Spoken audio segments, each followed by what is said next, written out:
Thank you very much. I was just thinking about how the pen is mightier than the sword, but ideas certainly outlast empires, and that was the first thought I had.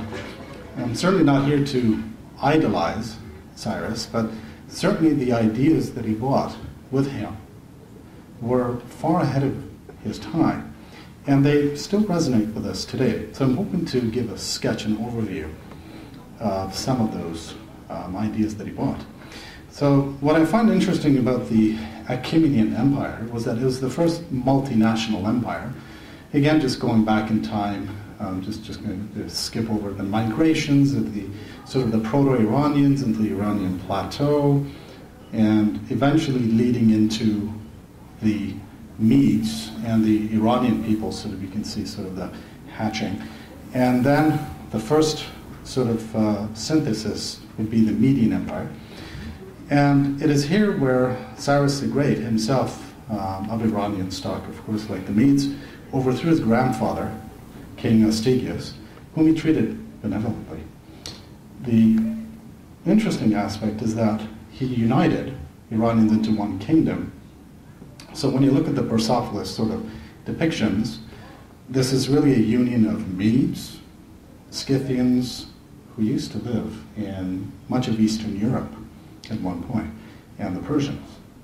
Now, Lydia is the first place where we see Cyrus in action, if you will.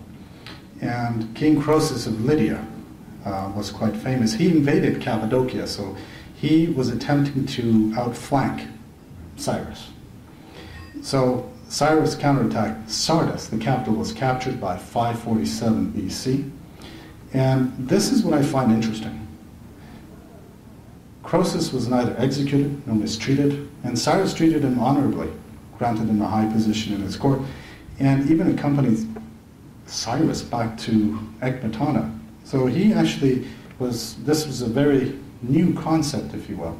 I'm going to skip over some of the other aspects, but one legend has it that Croesus was going to set himself on a pyre, and he may have been rescued. What I find interesting is, rather than destruction, Lydian currency was promoted, and the notion of coinage was all of a sudden discovered, and Cyrus pretty much realized the value that this will sort of take away the whole concept of barter, and now this will not only be good for empire-wide business. Later we see Darius the Great really promoting this with the Daric, but now you don't have to import slaves. You can actually pay them in currency. So this was another radical change which led to an explosion of architecture and, of course, commerce and so forth. So moving forward at light speed. Babylon, Gate of Ishtar, if you ever visit the Berlin Museum. Marduk, the god of Babylon, basically had been disrespected, but Nabonidus and so forth. And what happened was a lot of the Babylonians who were disaffected, Gubaru, who had actually been with King Nebuchadnezzar, joined Cyrus.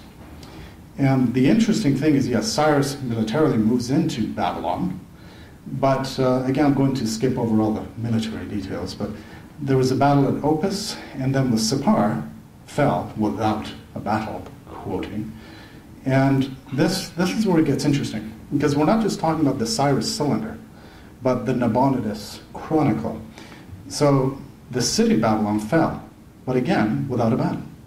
And it wasn't the Persian troops who actually entered, but Gubaru came in on October the 12th. Now, October the 29th, 17 days after Gubaru's arrival, is when Cyrus arrives. And the interesting thing is, when you look at the chronicle, is that he's welcomed as a liberator by the citizens. And the interesting part, not going to quote this verbatim, but the constant references of how of his arrival and how he basically declared peace throughout the kingdom, and basically he was welcomed and so forth. Messages of greetings to all of Babylon. Now there is some dispute over some of the terms of the translation, but they're pretty consistent. Now the interesting thing is that the Chiropedia, the Encyclopedia of Cyrus by the Greeks, Xenophon, corroborates. So the two sources are corroborating each other. And just going to skip over some of the other. The god Marduk is interesting because Cyrus actually respected Marduk. So we don't have this emperor coming in and sacking and burning and pillaging. So Marduk, he basically adopted, if you will, as his own god. And now the Cyrus cylinder, it's about this size, if you will. That's yet another document. That's the one that's been most famous in the British Museum. But once again, not getting into too much detail, but constantly sort of a respect for peoples, religions, their ideas, their culture, and so forth, and how he even talks about his love for Babylon, attended daily to his worship of Marduk, for example. And this is what I find interesting. I did not permit anyone of his troops to frighten the people of Sumer and Akkad. Kind of a new concept here.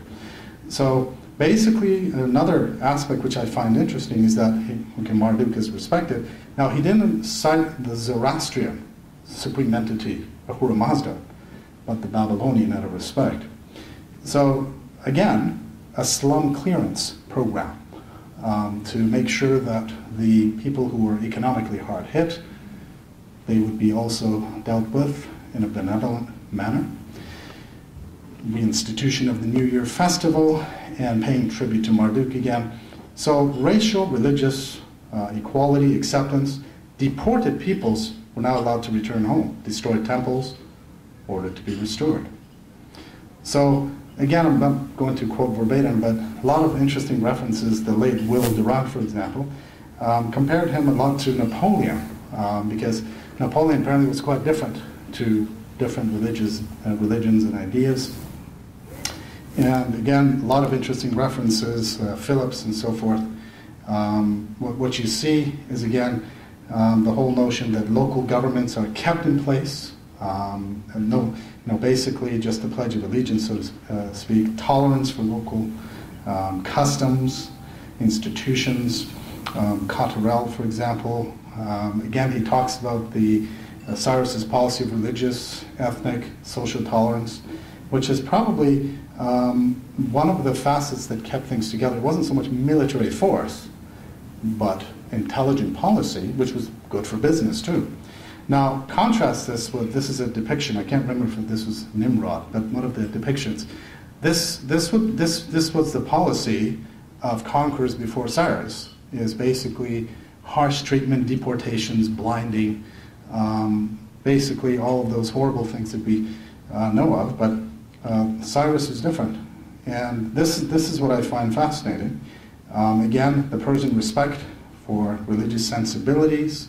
Now, notice the contrast sharply with the Hellenizing policies after Alexander, and which gave rise to the Maccabean revolt.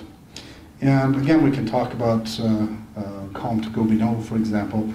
Notice again, he did not differentiate between classes or religions, and the Jews were treated in exactly the same way as anybody else.